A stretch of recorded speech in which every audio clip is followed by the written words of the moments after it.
دین اسلام نے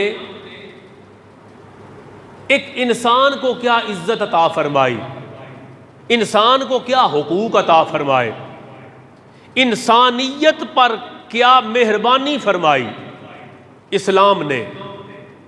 کوئی بندہ 4 دن یورپ کے اندر رہ کے آتا ہے تو وہ ان کے گن گانے لگتا ہے، کہتے ہیں جی جو انسانی حقوق وہاں ہے، جتنا انسان کا احترام وہ کرتے ہیں، جتنا انسانی حقوق کی پاسداری وہ کرتے ہیں، ہم مسلمان نہیں کرتے، تو وہ انسانیت کے احترام میں ہم سے بہت آگے ہے، وہ ان کی تعریف میں رطب اللسان ہوتا ہے۔ 4 دن وہاں ان کے اندر گزار کے آنے والا، تو میں عرض کرنا چاہتا ہوں کہ فرانس ہو، برطانیہ ہو یا امریکہ ہو، اس سے آگے نہیں جاتا۔ ان ممالک کے اندر تو انسانی حقوق کا جو بل ہے وہ 17ویں اور 18ویں صدی عیسوی میں منظور ہوا۔ ان ملکوں میں ان لوگوں کو انسان ہونے کے ناطے جو بنیادی حقوق ہیں وہ 17ویں 18ویں صدی میں ملے، اور مجھے اور آپ کو کلمہ پڑھنے کی وجہ سے انسانی حقوق آج سے 14 صدیاں پہلے میرے اور آپ کے آقا مصطفیٰ جان رحمت عطا فرما چکے۔ اگر آپ پوچھیں کہ بحیثیت انسان دین اسلام نے ہمیں کیا حقوق عطا فرمائے، تو ہمیں علم ہونا چاہیے کہ ہم مسلمان ہیں اور دین اسلام نے ایک انسان کو کیا عزت عطا فرمائی، انسان کو انسان ہونے کے ناطے کیا حق عطا فرمایا۔ تو پہلی بات یاد رکھیں، انسانی حقوق کے بارے میں جو اسلام کا تصور ہے وہ بنیادی طور پر اس کے 2 پلر ہیں۔ ایک، دین اسلام نے انسان کو جو حقوق عطا فرمائے اس میں پہلا حق دیا انسان کی تکریم کا، انسان کی عزت کا، انسان کے وقار کا، اور دوسرا حق دیا انسانی مساوات کا۔ تھوڑی آسان کروں گا بات کو تاکہ ہر بندہ اگر سمجھنا چاہے تو اس کو سمجھ آ جائے۔ اسلام نے کیا حق دیا انسان کو؟ بھائی آپ دین اسلام کی تاریخ کو پڑھیں، دین اسلام کی تعلیمات کا مطالعہ کریں تو آپ دیکھیں گے انسان کو انسان ہونے کے ناطے اگر عزت کا تاج پہنایا ہے تو دین اسلام نے پہنایا ہے۔ اس سے پہلے دین اسلام کی آمد سے پہلے، ظہور اسلام سے پہلے، بعثت مصطفیٰ کریم سے پہلے اور حضور علیہ الصلوۃ والسلام کی دنیا میں تشریف آوری سے پہلے انسان کو تو انسان نہیں سمجھا جاتا تھا، اس کے اندر طبقات تھے۔ کسی کو گورا ہونے کے ناطے فضیلت حاصل تھی تو کسی کو امیر ہونے کے ناطے فضیلت حاصل تھی، کسی کو شاہ ہونے کے ناطے فضیلت حاصل تھی، کسی کو عرب ہونے کے ناطے فضیلت حاصل تھی۔ دین اسلام نے جو پہلا حق انسانیت کو دیا وہ یہ دیا کہ انسان ہونے کے ناطے اللہ رب العزت کی پیدا کی ہوئی ساری مخلوقات میں سب سے افضل ہے۔ اللہ نے کوئی ایک مخلوق پیدا نہیں کی، ساری مخلوقات کی عزت بعد میں ہے۔ ساری مخلوقات میں سب سے بڑھ کر عزت کا تاج اللہ رب العزت نے انسان کے سر پہ سجایا ہے۔ اللہ کا قرآن ارشاد فرماتا ہے سورۃ التین کے اندر، لَقَدْ خَلَقْنَا الْإِنسَانَ فِي أَحْسَنِ تَقْوِيمٍ۔ اللہ فرماتا ہے مخلوقات تو ساری میری ہے اور جو تخلیق رب کی ہے وہ حسین ہے، اس لیے کہ رب جیسا کوئی اور خالق نہیں، اللہ رب العزت جیسا کوئی اور پیدا کرنے والا نہیں، تو اس کی ساری تخلیقات ہی منفرد ہے، شان امتیاز رکھتی ہیں۔ جیسا اللہ پیدا کرنے والا ہے اور کوئی پیدا کرنے والا نہیں، مگر وہ خود فرماتا ہے کہ ہر چیز کا خالق اور مالک تو میں ہوں، اور کائنات کو بھی میں نے بنایا ہے، کائنات کے اندر بسنے والی ہر مخلوق کو بھی میں نے دستے قدرت سے تخلیق فرمایا ہے، مگر رہ گیا انسان تو فرمایا لقد خلقنا الانسان فی احسن تقویم، ہم نے اپنی ساری مخلوقات میں انسان کو سب سے سونا بنایا ہے، اعتدال والی اور توازن والی ساخت میں انسان کو بنایا ہے۔ اللہ کی ساری مخلوقات میں انسان سب سے افضل ہے، اور جو سب سے افضل ہے اس کو دو شانیں ایسی عطا فرمائیں کہ آپ کی دنیا کے کسی نظام میں دیکھیں، دنیا کے کسی مذہب کے اندر دیکھیں، دنیا کے کسی دھرم کے اندر دیکھیں، کسی سسٹم کے اندر دیکھیں، یہ شان کسی سسٹم نے، کسی نظام نے، کسی دھرم نے، کسی مذہب نے انسان کو عطا نہیں فرمائی۔ جو دو عظمتیں اسلام نے بنیادی طور پر انسان کو عطا فرمائی، پہلی عظمت جو انسان کو اسلام نے عطا فرمائی وہ ہے کہ اس نے انسان کو عزت والا بنایا ہے۔ انسان کی تعظیم انسان ہونے کے ناطے کی جائے گی، یہ بنیاد ہے۔ اور اس کے لیے میں کیا عرض کروں، آپ کو بات لمبی ہو جائے گی، مگر آپ بات یاد رکھیں، بنیادی طور پر اللہ رب العزت نے جو عزتیں عطا فرمائی ہیں انسان کو انسان ہونے کے ناطے، اس میں یہ حکم دیا کہ اگر انسان سے اے انسان تیرا اختلاف بھی ہو جائے، انسان عزت والا ہے، انسان ہونے کے ناطے عزت والا ہے، اسلام کی دولت بعد میں اسے ملے گی، وہ مسلمان بعد میں ہوگا، وہ خدا کا ماننے والا بعد میں ہوگا، جو صرف انسان ہے، جس کے سر پہ مالک دو جہان نے احسان تقویم کا تاج سجایا ہے، تو یہ اس کی اتنی بڑی عزت ہے کہ میرے مصطفیٰ کریم تشریف فرما ہے، حدیث پاک میں آتا ہے ایک جنازہ گزرا، حضور علیہ الصلوۃ والسلام نے جنازہ دیکھا، میرے آقا کھڑے ہو گئے، جنازہ گزر رہا ہے، کسی صحابی نے عرض کیا حضور یہودی کا جنازہ ہے، یہ جو مر کے آپ کے سامنے سے جس کی ڈیڈ باڈی گزر رہی ہے اور آپ اللہ کے محبوب ہیں، کھڑے ہو گئے جنازے کے احترام میں، حضور یہ یہودی کا جنازہ ہے۔ میرے مصطفیٰ کریم صلی اللہ تعالی علیہ وسلم نے فرمایا یہودی تو ہے، کیا انسان نہیں؟ اللہ کے نبی، محبوب کائنات اور محبوب رب دو عالم اگر ایک بندے کا کھڑے ہو کر احترام کر رہے ہیں تو مسلمان اور کافر ہونے کی وجہ سے نہیں فرما رہے، اس کے انسان ہونے کی وجہ سے فرما رہے ہیں۔ میرے مصطفیٰ کریم نے ایک انسان کو یہ عزت عطا فرمائی، سرکار فرماتے ہیں مسلمان اور کافر کا مقابلہ ہو رہا ہو، اس سے بڑا اختلاف کیا ہوگا؟ انسان کا انسان کے ساتھ سب سے بڑا اختلاف کیا ہے؟ عقیدے کا اختلاف۔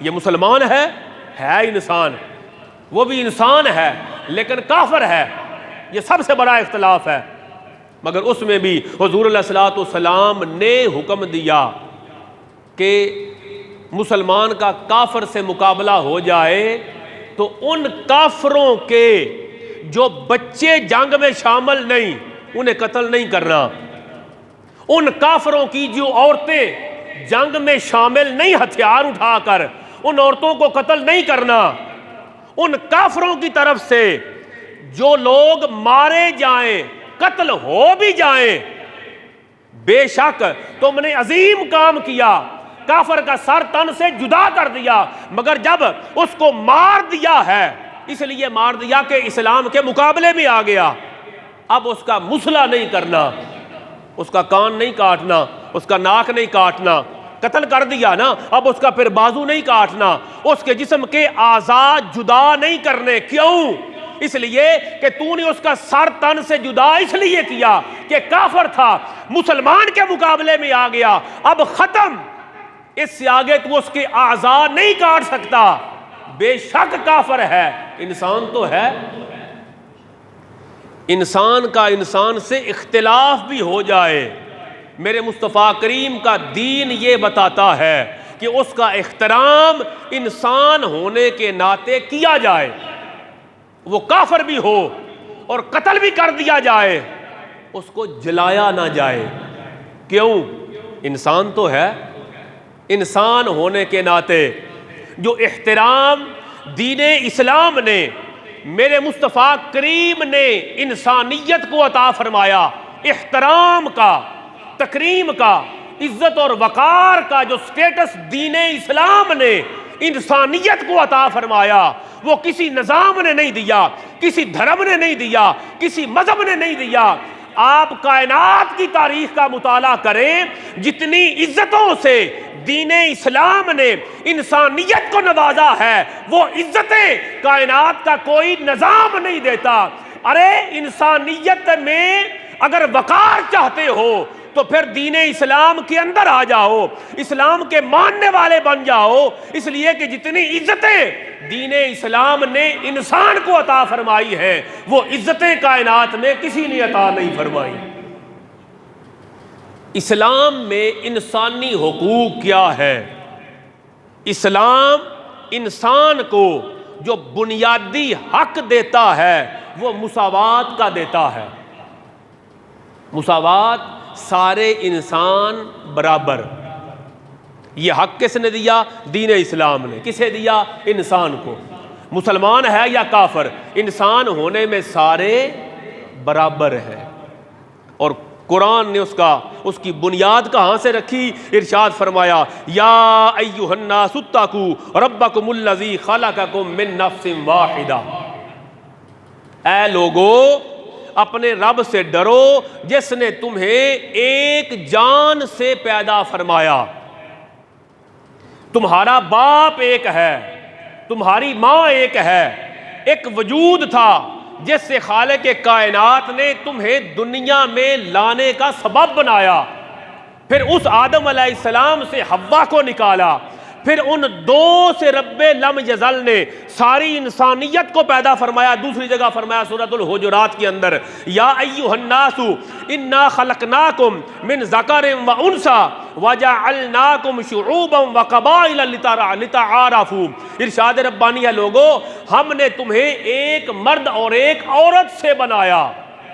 یہ ابتدا ہے۔ خالق کائنات فرما رہے ہیں کہ تم بڑا اور چھوٹا اپنے آپ کو کیسے سمجھتے ہو؟ تم سفید اور سیاہ ہونے کی بنیاد پر ایک دوسرے کو بڑا کیسے سمجھتے ہو؟ تم ٹبر اور برادری کی بنیاد پر دوسرے کو حقیر کیسے جان سکتے ہو کہ خالق کائنات نے تمہیں ایک وجود سے بنایا، اس وجود سے حوا کو نکال کر اس جوڑی سے ساری انسانیت کو بنا دیا۔ فرمایا اب ساری انسانیت انسان ہونے میں برابر ہیں، نہ سفید سیاہ سے بڑا ہے، نہ سیاہ سفید سے برتر ہے، نہ امیر کو غریب پر فضیلت ہے، نہ غریب امیر سے حقیر ہے، نہ کوئی زبان کی فضیلت ہے، عربی کو اجمی پر فضیلت نہیں، اجمی عربی سے افضل نہیں۔ وجہ کیا ہے؟ وجہ یہ ہے کہ سارے ایک آدم کی اولاد ہیں، اور ایک انسان کی اولاد ہونے کی وجہ سے اللہ نے سب میں مساوات قائم فرما دی ہے۔ یہ کیا ہے؟ یہ میرا اور آپ کا دین اسلام ہے۔ یہ کیا ہے؟ یہ دین ہے جو ہمیں مفت میں ملا۔ یہ دین اسلام ہے جس کے لیے انبیاء کرام کو آرے سے چیر دیا گیا۔ یہ دین اسلام ہے جس کے لیے انبیاء کرام کو اذیتیں اور تکلیفیں دی گئی۔ یہ دین اسلام ہے جس کی ترویج اور اشاعت کے لیے صحابہ کرام نے جانوں کے نذرانے پیش کیے۔ یہ دین ہے جس کی بقا کے لیے امام حسین کرب و بلا کے اندر خانوادہ نبوت کو سر کٹاتے نظر آتے ہیں۔ یہ دین اسلام ہے جو مجھے اور آپ کو مفت میں ملا ہے، اس لیے ہمیں قدر نہیں۔ یہ پوچھو اس سے کہ جس نے سارا کنبہ لٹا دیا دین کو بچا لیا، ارے جس نے سارا خاندان لٹا کے دین کو بچایا، رب لم یزل نے اس حسین کو قیامت تک کے لیے زندہ و جاوید بنا دیا۔ آپ نے کبھی غور نہیں کیا اس دین کا سٹیٹس کیا ہے؟ اگر میں ایک لمحے کے لیے آپ کو عرض کروں، دین کہتے کسے ہیں؟ ارے دین رب لم یزل کا عطا کیا ہوا وہ نظام ہے کہ دین اسلام کے لیے ساری انسانیت کے تاج انبیاء کرام ہیں، ساری انسانیت کے سر کے تاج رسول اعظام ہیں۔ دین کا وقار یہ ہے کہ دین کی عظمت کے لیے انبیاء بھی جان دیتے ہیں، دین کی ترویج کے لیے اللہ کے رسول بھی اپنی جانوں کا نذرانہ پیش کرتے ہیں۔ دین کا سٹیٹس یہ ہے کہ صحابہ کرام بھی اپنا تن من دھن دین کے لیے قربان کرتے ہوئے دکھائی دیتے ہیں۔ یہ دین جس کے لیے نبیوں نے جانوں کے نذرانے پیش کیے، یہ دین جس کے لیے صحابہ و اہل بیت نے جانوں کے نذرانے پیش کیے، مجھے اور آپ کو یہ دین مفت میں ملا ہے۔ ہمیں اس لیے اس دین کی قدر نہیں ہے۔ یہ دین یہ ہے کہ جس نے انسانیت کو عزت کا تاج بھی عطا فرمایا اور انسانیت کو برابری اور مساوات کا تاج بھی عطا فرمایا۔ یہ بنیاد ہے۔ بنیادی طور پر یہ بات یاد رکھیں، کوئی کہے کہ اسلام نے انسانوں کو کیا حقوق دیے، انہیں بتائیں اسلام نے انسان کو پہلا حق جو دیا وہ تکریم کا دیا۔ انسان ہونے کے ناطے عزت والا ہے، بس اس کا احترام کرو۔ وہ کافر کا جنازہ بھی جا رہا ہو تب بھی حضور کھڑے ہو کے احترام کرتے ہیں کہ کافر ہے تو کیا ہوا، انسان تو ہے نا۔ انسان لڑائی کرتے ہوئے مسلمان کے خلاف جہاد میں مار بھی دیا جائے تو کہا اس کا مسئلہ نہ کرنا، اس کو آگ سے جلا نہ دینا۔ حضور کافر تھا، کہا کافر تو ہے، انسان تو ہے نا۔ انسان ہونے کے ناطے جو عزتوں کا تاج میرے مالک نے مصطفیٰ جان رحمت کے صدقے انسان کے سر پہ سجایا ہے، اس کی حفاظت کا ذمہ رب لم یزل نے خود لیا ہے۔ کیسے؟ یہ بات سمجھنے والی ہے۔ انسان کو عزت کی پگڑی کس نے پہنائی؟ وَلَقَدْ كَرَّمْنَا بنی آدم، تحقیق ہم نے تکریم کا تاج پہنایا بنی آدم، اولاد آدم کو، آدمیت کو، انسانیت کو۔ جو انسان ہونے کی پگڑی ہے اللہ فرماتا ہے میں نے پہنائی ہے۔ اللہ یہ انسان کو عزت کی پگڑی، انسانیت کا تاج اگر تو نے پہنایا ہے تو پھر اس عزت کی حفاظت کون کرے گا؟ اللہ فرماتا ہے اس عزت کی حفاظت بھی میں کروں گا۔ اللہ اس عزت کی حفاظت تو کیسے کرے گا؟ وہ فرماتا ہے اس عزت کی حفاظت میں ایسے کروں گا، اپنا حق تو میں معاف کروں گا، مگر جس انسان کے سر پر میں نے کرمنا تکریم کی عزت کی پگڑی سجائی ہے، اگر کائنات میں کوئی انسان کا حق مارے گا، انسان کو حقیر سمجھے گا، انسان کو ذلیل کرے گا، اس کو حقیر جان کر اس کے وسائل پہ قبضہ کرے گا، کوئی میرے بندے کا حق مارے گا، مالک میں ہوں، خالق میں ہوں، لیکن چونکہ میں نے اس کے سر پر عزت کی پگڑی پہنائی ہے لہذا کوئی مجھے ناراض کرے تو میں کہوں گا معافی مجھ سے مانگو، اور میرے بندے کو ناراض کرے تو میرا حکم ہے اب معافی مجھ سے نہیں مانگنی۔ جس انسان کے سر پر میں نے عزت کی پگڑی سجائی ہے اب اسے ناراض کیا ہے تو معافی نامہ اور رضا نامہ بھی وہ تجھے دے گا۔ مجھے ناراض کیا تو معافی مجھ سے مانگو، میرے بندے کو ناراض کیا تو معافی میرے بندے سے مانگو۔ یہ ہے وہ پگڑی جو خالق لم یزل نے انسان کے سر پہ سجائی ہے۔ یہ ہے وہ پگڑی جو رب لم یزل نے انسان کے سر پہ سجائی ہے۔ کوئی پوچھ سکتا ہے اللہ رب العزت نے انسان کو جو عزت کا تاج پہنایا ہے وہ اس کی عزت والی پگڑی کی حفاظت کیسے کرواتا ہے؟ میں کہوں گا وہ ایسے کرواتا ہے، حدیث پاک میں آتا ہے، میرے آقا فرماتے ہیں کہ کوئی بندہ اللہ کی رضا کے لیے میت کو غسل دے، اللہ کو راضی کرنے کے لیے ڈیڈ باڈی کو، میت کو غسل دے، خالق کائنات صرف ایک میت کو غسل دینے کی وجہ سے غسل دینے والے کے 40 کبیرہ گناہوں کو معاف فرما دیتا ہے۔ اور آپ کو یاد ہونا چاہیے کبیرہ گناہ بغیر توبہ کے معاف نہیں ہوتے۔ کبیرہ گناہ، اللہ کا گناہ کیا، اللہ کا حق مارا، تو اللہ سے معافی مانگنی فرض ہے کبیرہ گناہ کے لیے، اور بندے کا حق مارا تو معافی کے لیے بندہ سے معافی مانگنا ضروری ہے، توبہ کرنی ضروری ہے۔ حقوق اللہ ہیں تو اللہ سے معافی مانگ، حقوق العباد کو ضائع کیا تو بندے سے معافی اور توبہ کے بغیر کبیرہ گناہ اللہ معاف نہیں کرتا۔ مگر میرے آقا فرماتے ہیں وہ اللہ جو کبیرہ گناہ توبہ کے بغیر معاف نہیں کرتا، وہ کہتا ہے اگر میرا بندہ بے بس ہو گیا، لاچار ہو گیا، فوت ہو گیا، اب وہ خود غسل نہیں لے سکتا، اب وہ خود کفن نہیں پہن سکتا، اب وہ خود اپنی آخری منزل قبر تک نہیں پہنچ سکتا، جو بندہ اسے غسل دے گا اللہ 40 کبیرہ گناہ غسل دینے والے کے معاف کرے گا، اور جو بندہ اس میت کو کندھوں پہ اٹھا کے 40 قدم چلے اور اس کو قبر تک چھوڑ کے آئے گا، اللہ اس کندھا دینے والے کے 40 کبیرہ گناہوں کو بغیر توبہ کے معاف فرما دے گا۔ بندہ پوچھتا ہے اللہ بندے کی پگڑی کی حفاظت کیسے کرتا ہے؟ کرمنا بنی آدم، اللہ حفاظت ایسے کرتا ہے کہ وہ بندہ بے بس ہو جائے، بندہ مجبور ہو جائے، بندہ لاچار ہو جائے تو مالک لم یزل فرماتا ہے یہ بے بس ہو گیا، حکم میرا یہ تھا کہ میرے پاس آ رہا ہے تو غسل کر کے آنا، میرے پاس آ رہا ہے تو نیا لباس زیب تن سفید پہن کے آنا، کفن پہن کے آنا، میرے پاس آ رہا ہے تو خوشبو لگا کے آنا، میری ملاقات کے لیے آ رہا ہے، دنیا کو چھوڑ کے آ رہا ہے تو قبر میں لیٹ جانا۔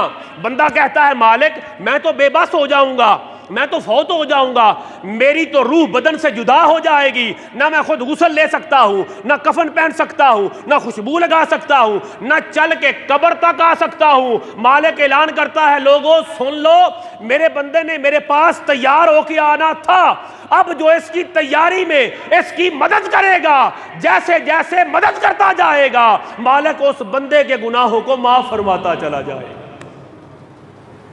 بندے فوت شدہ کی اگر مدد کی جائے اللہ اس بندے کے کبیرہ گناہوں کو معاف فرماتا ہے۔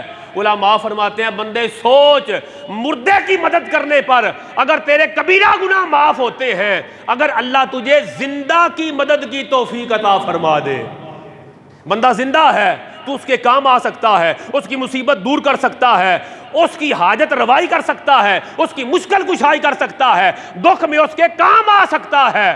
اگر مردے کی ہیلپ کرنے پر تیرے گناہ مٹتے ہیں تو بندے سوچ زندہ کی مدد کرنے پر اللہ کا کتنا کرم تیرے اوپر برستا ہوگا اور اللہ تیرے کتنے گناہوں کو معاف فرماتا ہوگا۔ بنیادی طور پر جو اسلام نے انسانوں کو حقوق عطا فرمائے ان کی 2 بنیادیں ہیں، ایک یہ انسان کو تکریم کا تاج عطا فرمایا اور دوسرا سارے انسانوں کو برابر بنایا۔ اس کی خوبصورت مثال دیکھنی ہو ہمارے پاس جو سب سے بڑی مثال ہے وہ ہے حج۔ حکم دیا مالک کائنات نے اے میرے بندے میں نے تمہیں ایک جیسا بنایا، تم سارے ایک آدم کی اولاد ہو اور آدم کو مٹی سے بنایا تھا، اب سارے ایک آدم کی اولاد ہو، اب سارے اگر مجھے راضی کرنے کے لیے میرے گھر میں آ رہے ہو تو ایک جیسے بن کے آؤ، ایک جیسا لباس پہن کے آؤ، تاکہ کوئی امیر لباس پہن کے نہ آئے، کوئی شاہ بادشاہوں والا لباس پہن کر نہ آئے، اس لیے کہ غریب سوچے گا جہاں تو میں بھی اسی مالک کے پاس رہا ہوں جس نے مجھے دستے قدرت سے بنایا ہے، یہ امیر تھا یہ شاہی لباس پہن کے آ گیا۔ کہا نہیں، اگر میرے پاس معافی لینے آ رہے ہو، میرے پاس حاضری لگوانے آ رہے ہو تو پھر ایک لباس پہن کے آ جاؤ تاکہ کائنات والوں کو پتہ چل جائے کہ مالک کائنات نے ایک جیسے انسان بنائے ہیں اور ایک جیسے لباس میں ان کی حاضری کو مالک قبول فرماتا ہے۔ انسان ایک جیسے ہے، کہا ایک جیسے ہو تو ایک جیسا لباس پہن کے آؤ۔ حج بیت اللہ اتنا بڑا استعارہ ہے، اتنا بڑا ثبوت ہے اس بات پر کہ اللہ نے سارے انسان ایک جیسے بنائے، کہا ایک جیسا لباس پہن کے آؤ تاکہ دنیا کو پتہ چل جائے مالک کی نگاہ میں انسان سارے ایک جیسے ہیں اوپر سے سارے ایک جیسے ہیں، ہاں اسے عزیز وہ ہوگا جس کا من زیادہ پاک ہوگا۔